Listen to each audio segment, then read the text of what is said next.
Hallo, assalamu alaikum, khushamdi, ji ayanu, goedemorgen, ishpata.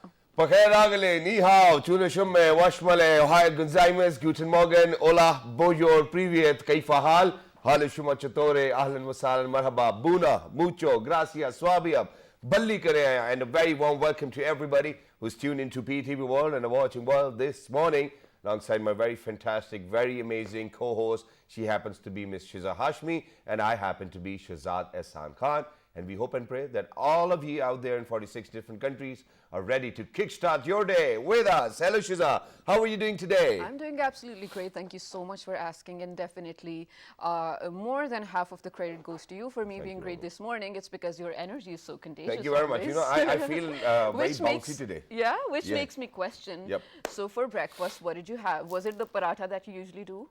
No, it wasn't a paratha. Okay. Okay, I want you to guess. Okay, so I'll give you 3 or 4 options. Because, ladies and gentlemen, I think first of all, what we're trying to do over here is that we are trying to raise awareness that it's very important for any and everybody out there to actually have breakfast before you leave your place for work. I mean, there are people who actually wake up at 1 p.m. in the day. I mean, I don't know whether you're going to call it breakfast or lunch or brunch or, you know, that's your choice. But so the options are paratha, bread, or just coffee. Okay. Let's see. Okay, I think because you didn't have a paratha, so I don't think you had bread. I had bread. Oh my God! So wow. I had bread, and my mom, alhamdulillah, you know, I hope each and every mom out there actually stays fine and fit as well. So my mom always makes sure that we eat something healthy. So if I was having bread, she made sure that she's going to bring me desi eggs as well. And so, you know, I had desi eggs and then a cup of tea, which I love the most, and which is why, you know, so. After all of that, after getting ready, while we were in the office, while we were preparing, then we have our very lovely Iftikhar Saab as well. You know, he makes some brilliant coffee. I had a cup of coffee, and hence, you know, I feel very energetic, and I think I'm sleeping on time as well. Oh, that's brilliant. That really matters, to be honest. There's nothing else to do than to sleep, yeah. Well, that's good. Also, this winter season sort of calls for a lot of sleep. I mean, I feel like my bed calls to me. You look at the razai and you're like, oh, I wish I could just leave everything and go back to it. And on this point, I actually have a share to share, and it's going to be in Urdu as well. Yeah, so for all of those people who are out there, it's a couplet. I'm going to say it in Urdu. मत ढूंढ मुझे तन्हाई में सर्दी बहुत है मैं हूँ रज़ाई में. It happens in a lot of households lately. But you know, just thinking about how both of us actually have chai or coffee at home, and then again when we come here as well. So one or the other way, we are intaking a very essential part that should be a part of our diet as well: milk. Milk, yeah. But do you take milk without? Like just milk? Do you do it? Yeah, okay. So I never liked having milk while I was a kid or when I was growing up, and it was because of the fact that the milk we were getting was 100% organic. It was pure, and it used to come straight from wherever the cows were. And all of a sudden, my mom would boil it, and then she would be like, have milk. It's very important for your growth. You're going to be taller. And you know, all of those stories which mothers make so that their kids are going to eat healthy food. And then, so I used to do this because my mom used to push me quite a lot, and it used to be smelly. I don't know. I think it used to actually smell like... It has a stench to it. Yeah, it used to kind of smell like where the cows really are. And then because I used to go get milk myself as well, and then I used to drink it. But then other than that, I think with newer technologies coming in, with packaged milk coming in, I think I was more inclined towards it. And then when I started going to the gym, and since now it's winters, everybody's got flu, so a little bit of honey and a little bit of warm milk will actually sort your throat out as well. So I think it's a routine now, alhamdulillah. So every night before sleeping, I will always have a glass of milk. What about you? Did you actually love milk or you didn't? I always did, actually, to be very honest. Yes, and the stench I do have with the original milk over here, but when you spoke about Tetra packing and all, I think that is a lifesaver for a lot of children or kids. I mean, like me, not that I'm a kid anymore. Point being that I do get the urge or the need to, for example, sometimes, you know, I just randomly get a craving for milk. Can you imagine? I'd rather make a cereal out of it. I'd just have it with a straw or something, or make some, you know, Nesquik, whatnot. But then again, there are types that I would and would not have. For example? I mean, I'm not going to name brands. Okay, don't they're name brands. Don't name brands. Yeah, but here's the thing, one more thing. Lately, also because of our nutrition and because of our routine in lifestyle especially that we have adapted, a lot of people, most of the people in the West especially, cannot take anything along these lines, dairy products for that matter. The system has not developed to take well milk or anything that comes with lactose. But in this region, in this region, luckily, we are not that, I mean, we're not at that stage yet. Our bodies can actually sort of take it. I want to talk about how we can adapt to a way where everything suits us, dairy products first of all, because they have a lot of good nutrients that our body needs, right? Exactly. So rather than taking supplements or pills or something for that matter to, you know, sort of complete my calcium deficiency for that matter, or even protein at one point, I mean, I really want to stick to milk. Wow, that's wonderful. And you know, I'm endorsing milk. Speaking about milk, so you know, our mom has actually tried a lot of combinations. I mean, there was this chocolate Badam powder. wala doodh. I love. There was this chocolate powder which he used to put in, you know, so we used to love it as well. Then there's khajur badam ka shake, you know, so I used to love that as well. And then, you know, some people would actually kind of would want. I mean, I always used to love like a carbonated drink into my milk as well, and then shake it. Yeah, doodh soda.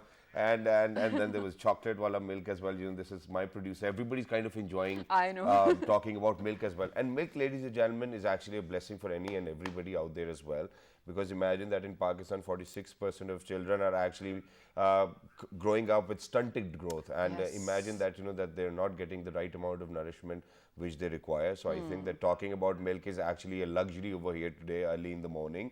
And for everybody and anybody, I hope that, you know, that everybody have access to some organic or good milk as well. But can I tell you something really? Yeah, sure, go ahead.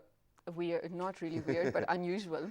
So whenever I fall sick, you know, there's this one or two particular things your head falls back to, ki main ye khana chahti hu, something like that. So there's this one thing, doodh wala salan. Yeah, doodh wala salan? Yeah, oh my God, you have to try it. So my mom sort of introduces because she loves mixing things and ingredients. She feels like she's an ingredient wizard, and she is.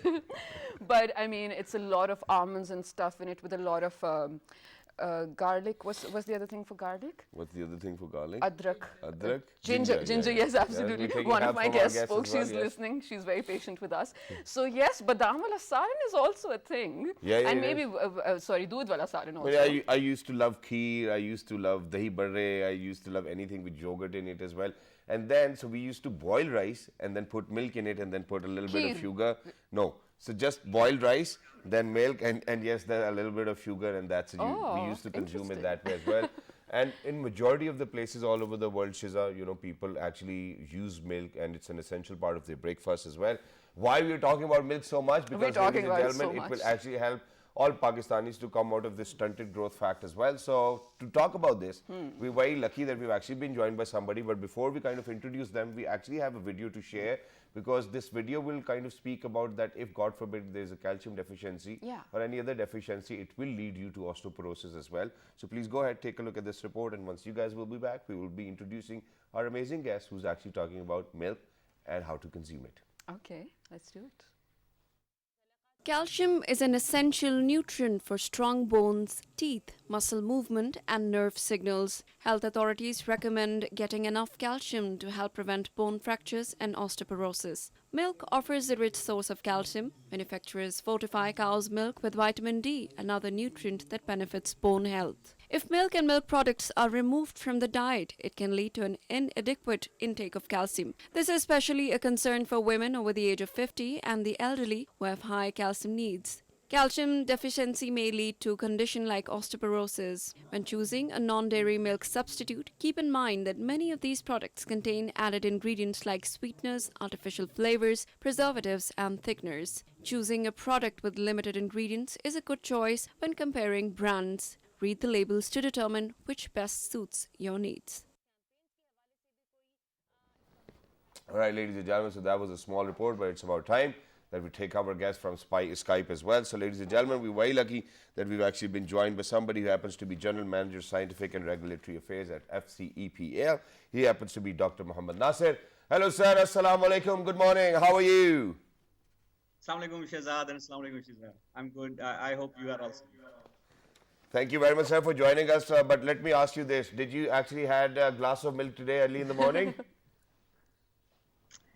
Yes, I will be having a glass of milk right now. You will be. You will be having. Okay, that's wonderful. But sir, first things first, obviously we know that even Alhamdulillah, our Prime Minister Imran Khan Sahab has talked about, you know, stunted growth and then malnutrition over here in the country. And Alhamdulillah, I think that the government's focus is on to having a very healthy nation too as well. So let's talk about stunting first of all, and then malnutrition. So how do stunting and malnutrition go hand in hand? And please make us understand what stunting is, and how do you think that one ends up being malnourished?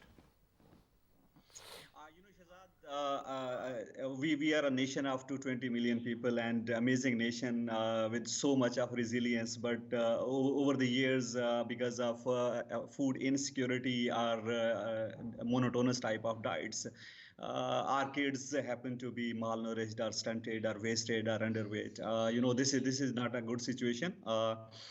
Specifically, a country like us, who is fifth largest population in the globe, cannot grow well if half of the population is malnourished one way or the other. It has economic burden, it has health burden, it links to morbidity as well as mortality. Because of unbalanced diets over the years and because of changing lifestyles. Unfortunately, in 2011 survey, 44% of our children were stunted. In 2018 survey, that number has reduced to 40%, but still 40% is a huge, huge number. But at the same time, we jumped in wasting from 15 to 17%. And we have 28% underweight people and kids, as well as we have kids as well as the pregnant and lactating mothers who are suffering from severe nutrient deficiencies. Apart from stunting and wasting, they are suffering from micronutrient deficiencies. So mainly because of the reason that our diets have not been fulfilling our requirements of our body. So that results into stunting and wasting. And when we talk about stunting, it doesn't mean only shortened height. It means that these kids when grow will not be learning good enough during the school days. They will not be able to physically work in like other healthy adults, and they will be mentally stunted as well. If half of population is stunted or cannot compete the other half, this is a dilemma for a country. So we immediately need to tackle this. Right. But a lot of people, I don't know if you were listening before this as well, a lot of people lately are growing lactose intolerant as well. Yes, in the West, most of it, but even in this region. First of all, I want you to explain how is that happening?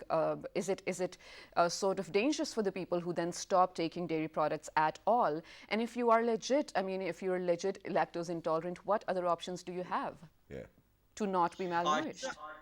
Ashish, over the years, the milk is recent to human. We domesticated cows for milk around 8,000 BC, but the other diets have been over many years. When we started taking it,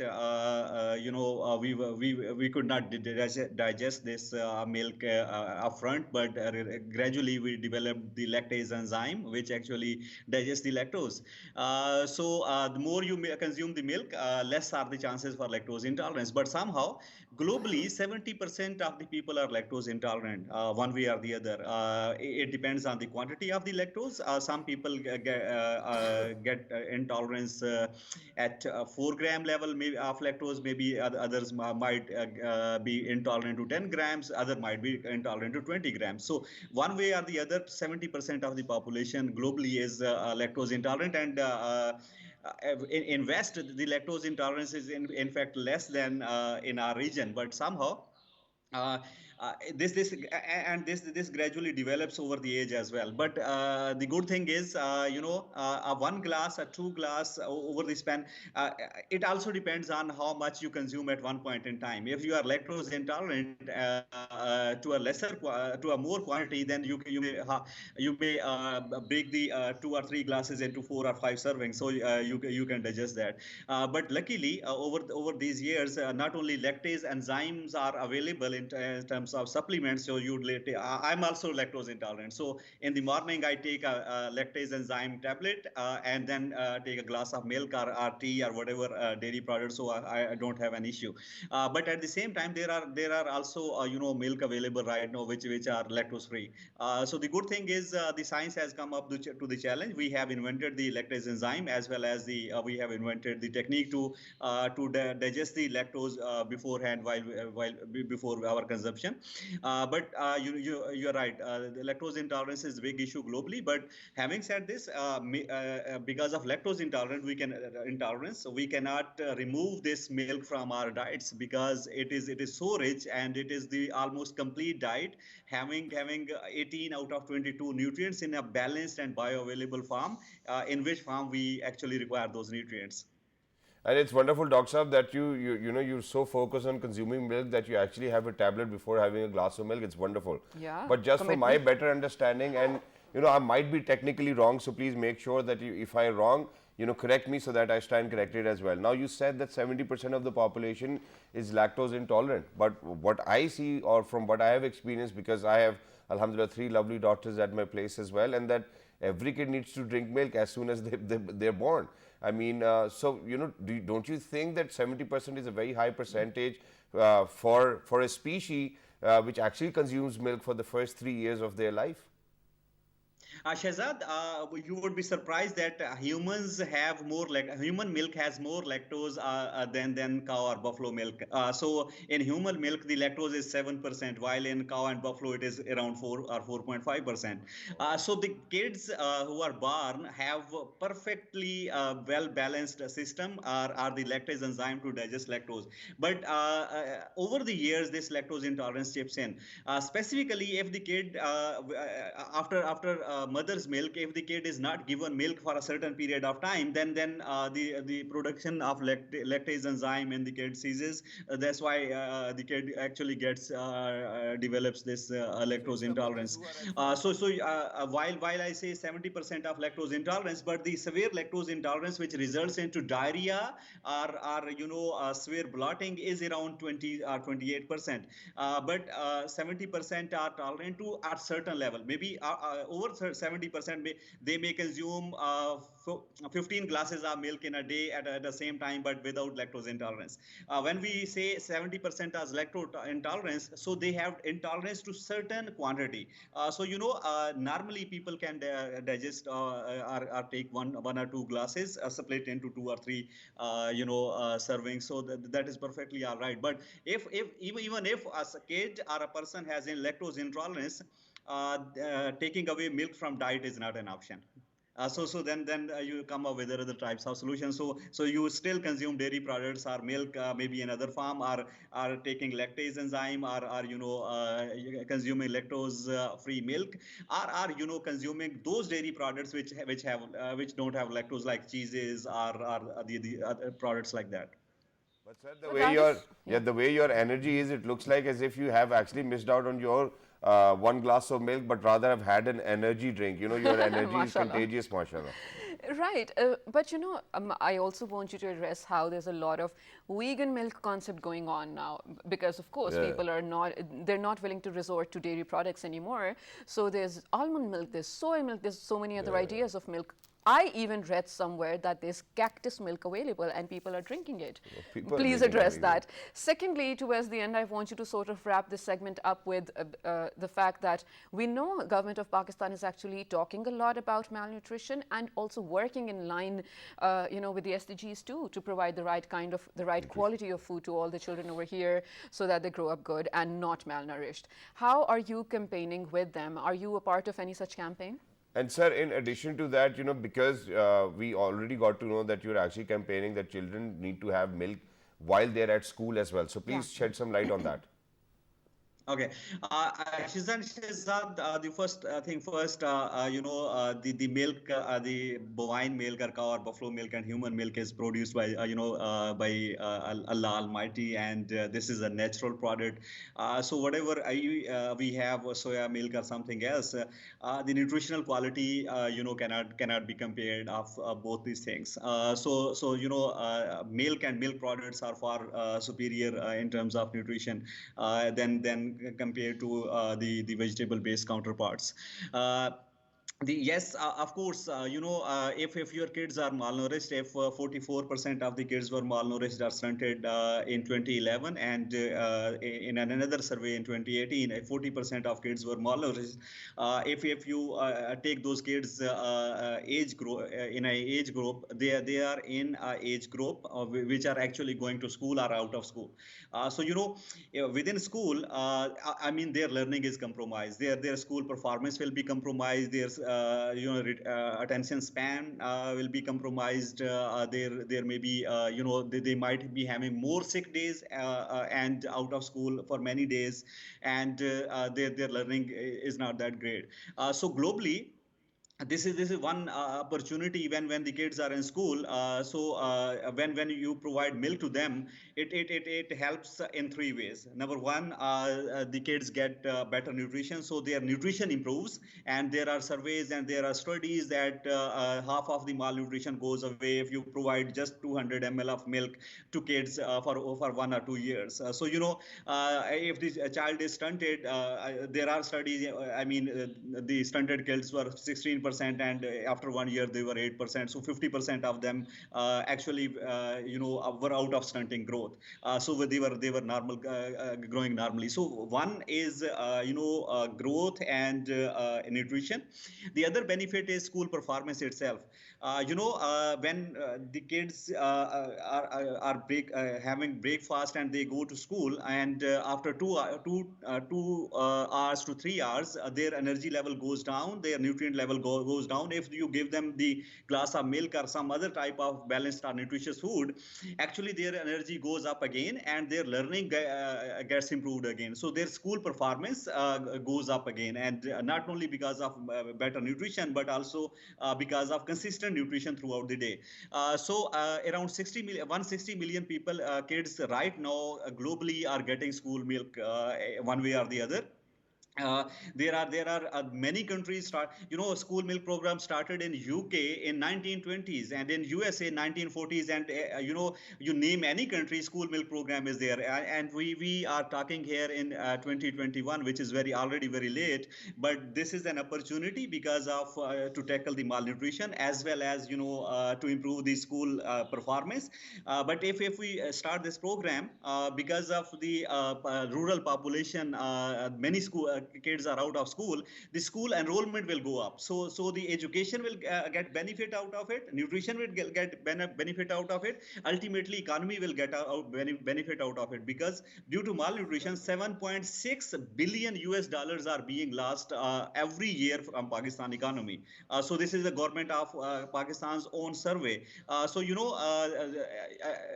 Giving better nutrition is also important, but ultimately they will chip in to the economic factors as well.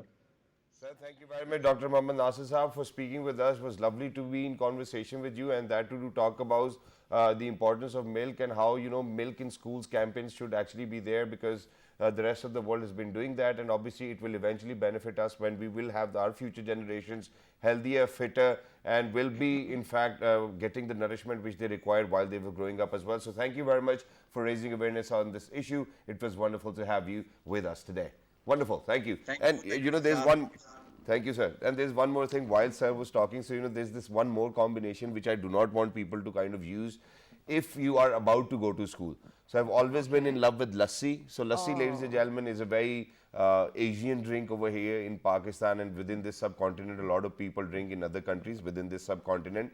And what happens is that with lassi, ladies and gentlemen, you feel very sleepy and drowsy. So imagine that every day before going to school, because I never had this habit of having cow milk, so what happened was that I used to kind of make lassi out of it and then drink it. And while I was at school, so my teachers would always ask me, Shahzad, why are you so sleepy? Shahzad, why are you so drowsy?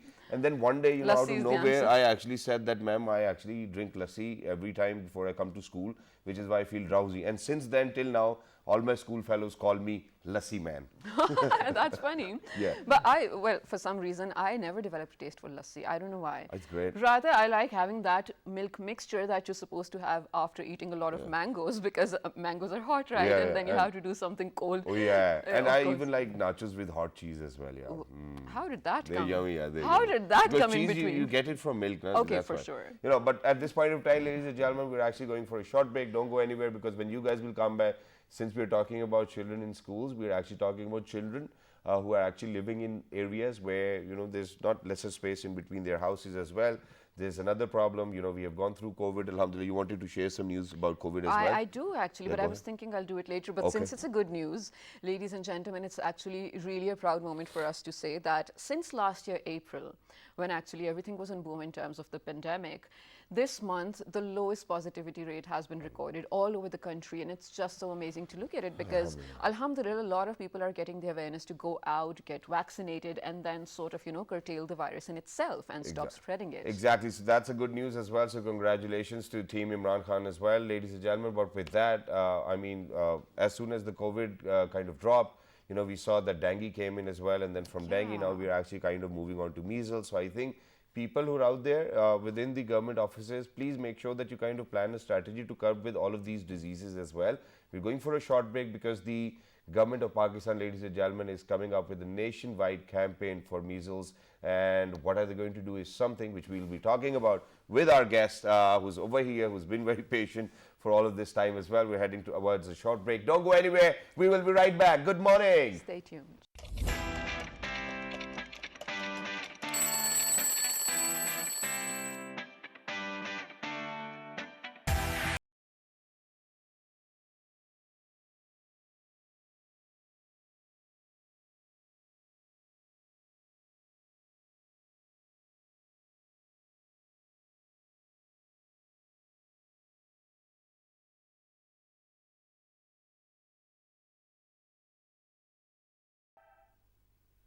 All right, ladies and gentlemen, welcome back. For everybody who just got tuned into PT World, you're watching World this morning.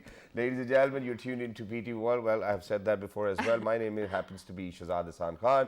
With me, I have the very amazing Shiza Hashmi. Earlier, we were in conversation with Dr. Muhammad Nasir, who was actually raising awareness of how important it is for children to have milk in their schools. Wow. I mean, they already charge us so much a fee. I think they can actually add a glass of milk, which will be great for our kids too. And I'm in favor of that. But other than that, we were talking about how kids go to school. Obviously, you know, in COVID times, we have seen that the schools shut down because COVID was very contagious. Ladies and gentlemen, there's another disease, another illness, another ailment, which is very contagious, and the mortality rate is very high, and we are talking about measles and rubella. All right, so here's the thing, Shahzad. So there's a documentary on Netflix which talks about pandemics and how over a century the pattern repeats and everything. So whenever there's a major global pandemic going on and it goes down, there will always be outbreaks of epidemics or smaller diseases. It's a pattern, it is going to happen. Well, of course, to be honest, I don't exactly have the entire facts or science to it. And I hope you guys actually go watch the documentary for yourselves as well.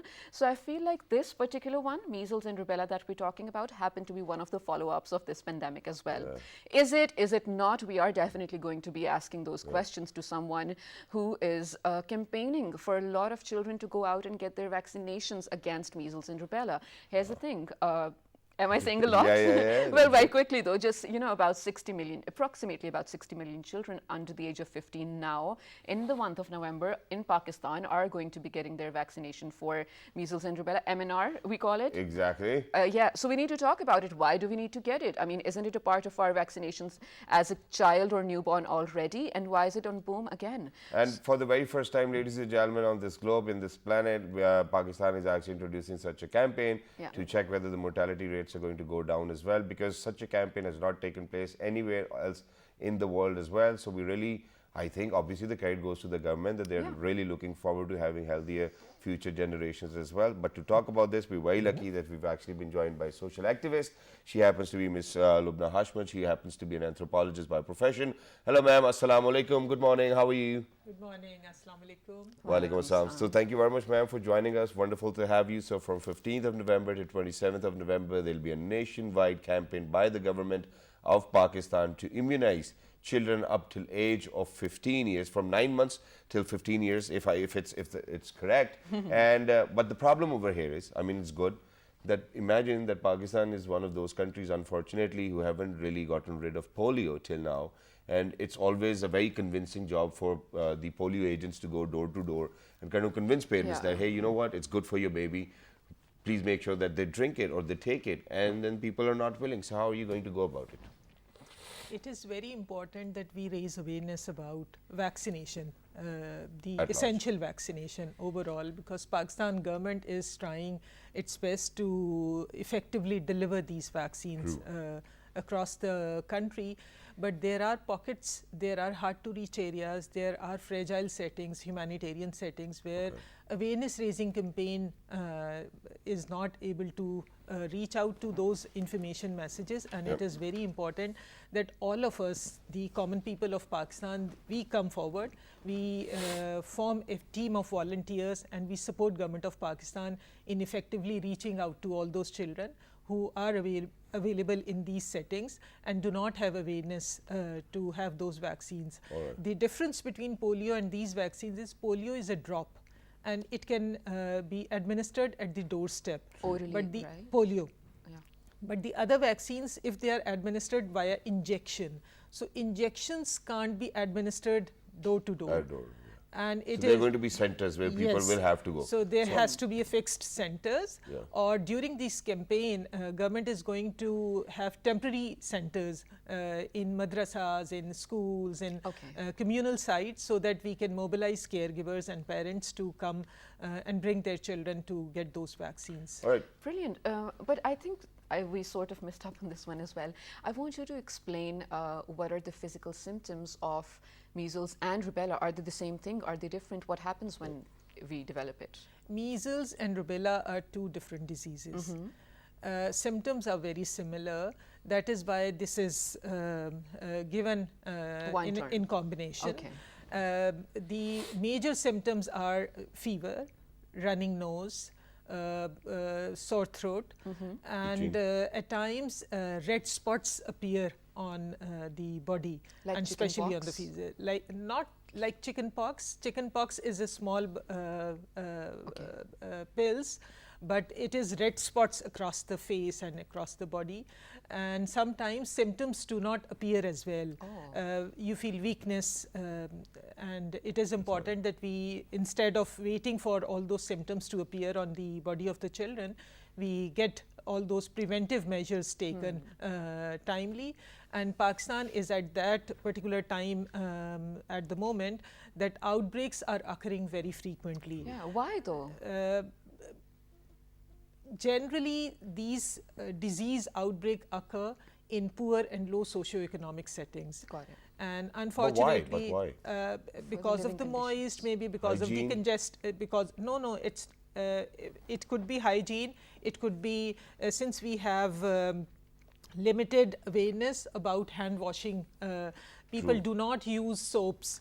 In villages, when I used to visit and launch awareness raising campaign, generally soaps are hidden under the box. When guests will come, then they will bring out the soap to use, and people do not wash their hands after using washrooms. They do not. So it is hygiene. It is personal hygiene. It is also environmental hygiene, because cow dung and the humanitarian residential areas, they are not segregated, and children play on the streets, they defecate on the streets, and there's no even system. The cows defecate and urinate, yes. So it keeps on going. But ma'am, in addition to that, obviously, now what you're saying is that chicken pox and measles are different, but with measles you only have rashes, so you do not have anything on your skin, or do you have pimples, or you may or you may not? In measles, you have running nose and fever as well. Okay. Okay, that's wonderful. Now, moving on to rubella. So, what's rubella? I think this term is relatively new for us as well. This is for the very first time that I've heard rubella, and there's a disease. Does it have to do anything with disability, God forbid? Yes, rubella causes disability, and it is very important that if we love our children, we get this vaccine timely.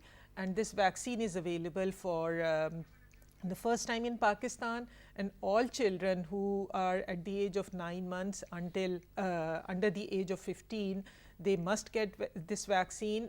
Government of Pakistan is launching this campaign from 15th of November until November 27th across the country for all children and it is an appeal from Government of Pakistan that all parents, they bring forward their children and they get this vaccine for the quality of life and for preventing those disability and for outbreaks to occur to their children. Wonderful. But ma'am, in addition to that, obviously parents are always very concerned of what they're getting for their kids as well. So, talking about the vaccine, where is the vaccine coming from? Are we producing it ourselves? What are the contents of the vaccine is something everybody would want to know. So would you mind sharing and also, a little bit of detail? Wasn't it a part of the course that a newborn is supposed to get anyway? The immunization certificate any newborn would have, where they would immunize them for typhoid, for TB, for other illnesses as well. So is it going to be in the plan for every newborn kid now? It is very important that we have faith and trust on our government. So if Government of Pakistan is introducing anything, and under the Constitution of Pakistan, it is state's responsibility that they protect human rights of all citizens of its country. Of course. So this is step one. Second, WHO certify globally all those vaccines before its introduction, and WHO takes full responsibility of the protection of children across the globe. So if WHO has certified, so no matter from where it comes, because there are two aspects to it. One, the scientific invention of the vaccine, and after scientific invention, there are clinical trials which occur and then WHO certify after certain period of time. And after certification, there are licensed manufacturers who produce those vaccines. And then countries, government select that from which manufacturer to buy this vaccine, who produce, who maintain same quality standards, plus it is cost effective for the country to buy it, because all those vaccines which Government of Pakistan is providing to children in the country is for free, while government is paying huge cost. Of course. And it is 100% subsidized. So we should value that we are getting expensive vaccines for free. And if you get your children vaccinated from private practitioners, they cost quite a lot. Thousands, of course. Exactly, quite a lot. And ladies and gentlemen, it actually even ranges to 14,000 and 20,000 rupees a dose as well. And Shiza, since we are speaking about measles and rubella, I think what we really need to do is that we really need to kind of reach out to our masses out there as well, that hey, you know what, the Government of Pakistan is doing this campaign and it's best and it's in interest of people. It's because of the fact that, God forbid, if your kid is sick, ladies and gentlemen, I've been through it lately, you are never at rest. And God forbid, if there's something which is going to happen to your kid where the mortality rate is high, I think you will never forgive yourself as a parent as well. So rather than repenting, rather than saying or being in grief, I think it's best that we go ahead and kind of get our children vaccinated, and it's vital and it's imperative. Definitely, but Shahzad, you very rightly said we need to do that, but there are still a lot of families out there or couples out there, parents out there who are not open to this idea.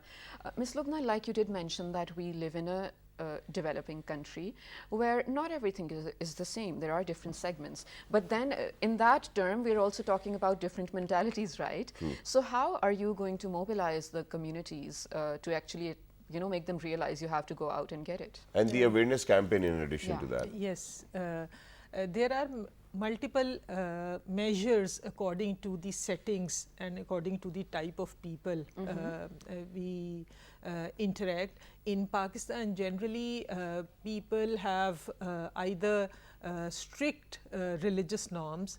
So some segments are very, very conservative. Some segments are due to gender norms and cultural norms. They are less mobile and they are isolated in certain pockets and in certain residential areas. And then there are areas where people are moderate and they are found in social clubs and schools and all those public places. So we design our campaign, awareness raising campaign, according to those settings.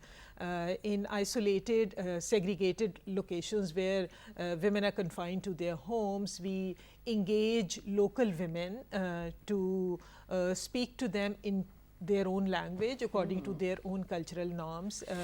in highly religious locations, religious settings. We engage religious leaders as our resource persons. We train them, we sensitize them, and they become role model for their particular communities.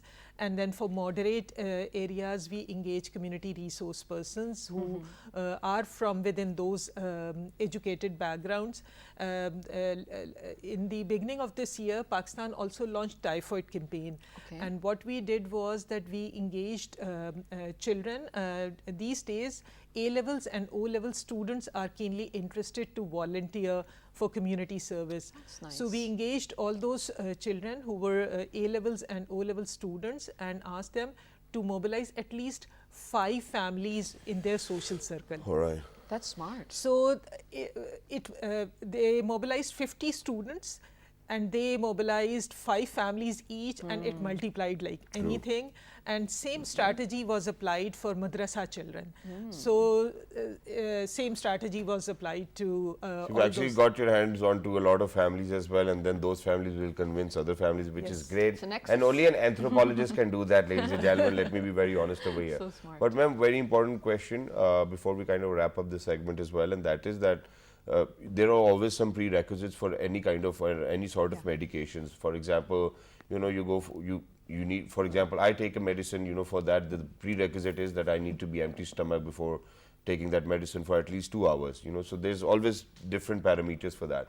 So with the measles and rubella's vaccination or immunization, do you think there are any prerequisites that we should have these vaccines shots before getting measles and rubella, or do you think that you can just get it straight away? This vaccine does not require any prerequisites. Okay. Only 3 types of children, if to not get this vaccine, is all right. If child is suffering from HIV/AIDS or any serious disease like cancer or TB or anything, so they shouldn't get it. They should not get it. Okay. Rest of the children, even if they have a shot of measles 2 days or 3 days before, it is all right. This vaccine is safe. All children at the age of 9 months, under the age of 15, are eligible to get this vaccine to have enhanced protection. All right. So what you're trying to say is that if, God forbid, anybody has got any chronic illness, may it be cancer, can it be asthma as well? No. No. So with asthma, it's fine. So it's Only cancer. HIV/AIDS. And HIV/AIDS. All right. Well, that's wonderful. Thank you very much, ma'am, for sharing all of that information. One small thing, and that is any after effects of the immunization which the parents really need to kind of keep an eye on?